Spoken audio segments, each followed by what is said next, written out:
గా సర్పంచు. అమ్మా మంచిగున్నా? మంచిగానే ఉన్నా పిల్లగా. మన వాడ కట్టుకోవాలన్నా సర్పంచ్ నిలబడ్డాడు.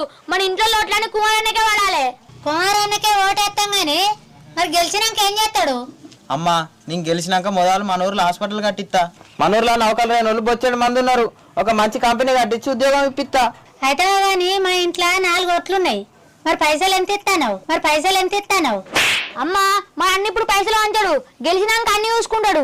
చల్ ముందుగా ఇంట్లోకి వెళ్ళి అడుగురే. మళ్ళొత్తే బండెత్తేస్తా. దొంగలున్నారు, పచ్చి లంగలున్నారు, మామ దొంగలున్నారు. అమ్మా నమస్తే. మనోడు తెలుసా? మన హైదరాబాద్ రాజన్న కొడుకు. మనోడు సర్పంచ్ పోటీ ఎత్తాడు. నీ ఓటైతే కష్టంగా అన్నగే వాడాలి. ఎందుకేయాలి? గెలిస్తే ఏం చేస్తాడు? ఏం చేసి ఉండేది గెలిచినాక సక్క